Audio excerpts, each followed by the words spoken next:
आज का टॉपिक है पॉलीहाइड्रोमिनोस। हम अब तो हम पता है हमको पॉलीहाइड्रोमिनोस आपा अगर एमनियोटिक फ्लूइड इंडेक्स है वो अगर 25 सेंटीमीटर से ज़्यादा है, या तेरा सिंगल वर्टिकल पॉकेट है वो 8 सेंटीमीटर से ज़्यादा है, या तेरा वॉल्यूम के हिसाब से लिया जाए तो एमनियोटिक फ्लूइड का वॉल्यूम जो होगा वो 2 लीटर से ज़्यादा है, तो इसके दौरान क्या होता है, इसको क्या बोलते हैं हम, इसको बोलते हैं पॉलीहाइड्रोमिनोस। तो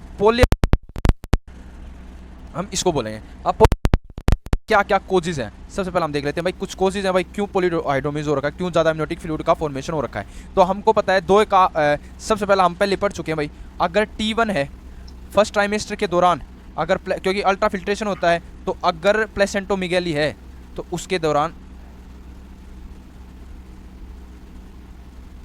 प्लेसेंटोमीगेली है तो ज़्यादा अल्ट्रा फिल्ट्रेट होगा, ज़्यादा अल्ट्रा फिल्ट्रेट होगा, मैटरनल प्लाज्मा तो ज़्यादा एमनियोटिक फ्लूइड बनेगा। तो कौन कौन सी पढ़ी थी हमने, जैसे मल्टीफिटस हो गया भाई, ट्विन प्रेगनेंसी होगी, मल्टीफिटल होगा, अपना RH इनकॉम्पिटिबिलिटी होगा, या तेरा डायबिटीज़ मेलाइटिस होगा। तो ये 3 कोज हो गए तेरे किसमें, फर्स्ट ट्राइमेस्टर के दौरान। इसके दौरान क्या हो सकता है भाई, ज़्यादा फिल्ट्रेट होगा और ज़्यादा तेरा क्या बनेगा, प्रोड्यूस होगा, ये आपका ज़्यादा एमनियोटिक फ्लूइड का प्रोडक्शन होगा। अगला हम कोज सेकेंड ट्राइमेस्टर सेकेंड ट्राइमेस्टर के क्या क्या कोज थे, अब हमने पढ़े थे स्किन वाले कि भाई कोई स्किन डिफेक्ट है, स्किन डिफेक्ट में है तो उसमें तेरा एमनियोटिक फ्लूइड ज़्यादा बनेगा। तो कौन कौन से 3 पढ़े थे हमने पहले ही, हम पढ़े थे भाई न्यूरल ट्यूब डिफेक्ट, हमने ओम्फेलोसील,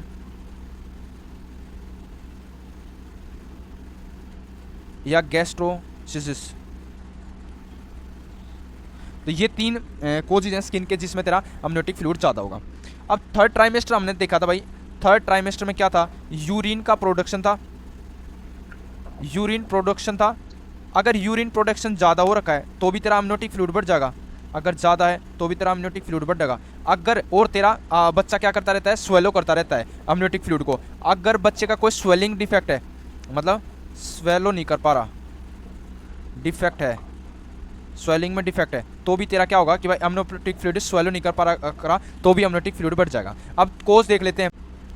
तो अब है कि भाई थर्ड ट्राइमेस्टर के दौरान कैसे कैसे एमनियोटिक फ्लूइड बढ़ सकता है। तो सबसे पहले आप देख लेते हैं भाई यूरिन प्रोडक्शन कब कब बढ़ेगा। यूरिन प्रोडक्शन बढ़ेगा, सबसे पहला एक कोज होता है, सिंड्रोम होता है, उसको बोलते हैं वाटर सिंड्रोम। हम यूरिन वाले चैप्टर में इसको पढ़ेंगे भाई, वाटर सिंड्रोम क्या होता है, इसमें भी तेरा यूरिन प्रोडक्शन बढ़ जाता है। दूसरा क्या होता है, अगर सोलिंग डिफेक्ट आ गया, अगर ढंग से सोलो नहीं कर पा रहा, एक तो भाई सोलिंग डिफेक्ट बहुत हो सकते हैं, तो एक तो GI की में कोई दिक्कत आ गई, GI एनोमली होगी, मतलब कोई GI ट्रैक्ट में ही कोई दिक्कत है, और दूसरा कोई GI ट्रैक्ट से एक्स्ट्रा GIT है, मतलब कोई बाहर से ऑब्स्ट्रक्शन GIT को कंप्रेस कर रही है कुछ चीज़। तो अब इसके कोज देख लेते हैं। GIT का सबसे पहला क्या होगा भाई, ड्यूडेनल अट्रेशिया, ड्यूडेनल ब्लॉक है, अट्रेशिया है,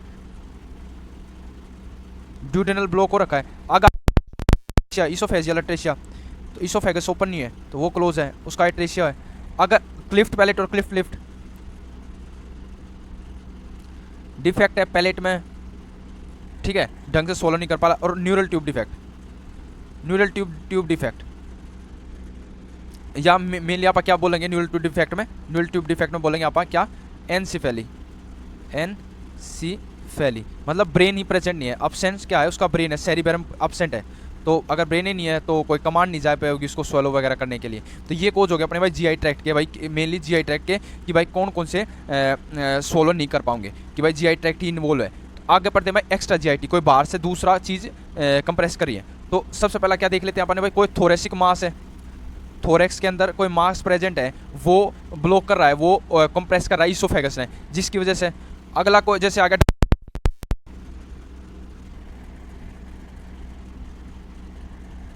डायफ्रामेटिक हर्निया, कि भाई किस में चले गए, अब जैसे ये है अपना, अब ये हमारी लंग है, ये डायफ्राम है। अब डायफ्रामेटिक हर्निया में क्या होता है भाई, डायफ्राम का कुछ है पोर्शन है जो सेंट्रल पार्ट है वो ढंग से डेवलप नहीं हो पा रहा, ये प्लूरोपेरिटोनियल मेम्ब्रेन है जो ये फॉर्म नहीं हुई, जिसकी वजह से क्या होगा, ये जो अपना एब्डोमिनल पार्ट है ये किस में आ जाएगा, थोरेक्स में आ जाएगा, जैसे ये अपना स्टमक हो गया। तो इसके आने की वजह से क्या होगा, ये अपना लंग्स जो होंगे वो ऊपर हो जाएंगे। तो मान ले ये लंग्स होंगे, ये ऊपर हो गए, और ढंग से मतलब क्या होगा, ये पार्ट में क्या होगा कि ये इसको क्या बोलते हैं डायफ्रामेटिक करनी है, कि मतलब ऊपर चला गया, अपना एब्डोमेन का कुछ जो है ऑर्गन्स हैं या कोई जो भी है वो किस में, थोरेसिक पार्ट में चला गया। तो डायफ्रामेटिक हर्निया में भी आपने क्या देखने को मिल सकता है भाई, कंप्रेस हो गए अपने GIT ट्रैक्ट वगैरह, तो इसमें भी आपने क्या देखने को मिल सकता है, एमनियोटिक फ्लूइड का ज़्यादा एमनियोटिक फ्लूइड देखने को मिल सकता है। तो ये हो गया भाई स्वेलिंग डिफेक्ट। अब आ जाते हैं भाई कुछ डिफेक्ट जैसे जिसमें क्या होता है, हाई कार्डिक आउटपुट होती है। अब जैसे हाई कार्डिक आउटपुट होगी, ज़्यादा कार्डिक आउटपुट होगी तो ज़्यादा किडनी तक जाओगा, ज़्यादा किडनी तक जाओगा तो ज़्यादा GFR होगी, ज़्यादा GFR होगी तो ज़्यादा यूरिन आउटपुट होगा, अगर ज़्यादा यूरिन आउटपुट होगा तो ज़्यादा नॉर्मल बात है एमनियोटिक फ्लूइड फॉर्मेशन होगा। तो अब आप देख लेते हैं भाई कौन कौन से हाई कार्डिक आउटपुट कंडीशंस है। तो जो भी हमको पता है, फिटल एनीमिया है जिसमें मान ली फिटल एनीमिक है, हीमोग्लोबिन कम है, तो उसके अंदर भी क्या होगा, कार्डिक आउटपुट नॉर्मल है। कंपनसेटरी मैकेनिज्म है कि बॉडी को क्या करना पड़ेगा, कार्डिक आउटपुट को बढ़ाना पड़ेगा एनीमिया को कंपनसेट करने के लिए। तो कौन कौन सी कंडीशन है फिटल एनीमिक, ये होगी भाई पारो वायरस का इन्फेक्शन होगा बच्चे को, फिटल को वायरस कौन सा, B19 पायरोवायरस B19, थैलेसीमिया होगा, अल्फा थैलेसीमिया, या G6PD डेफिशिएंसी होगी।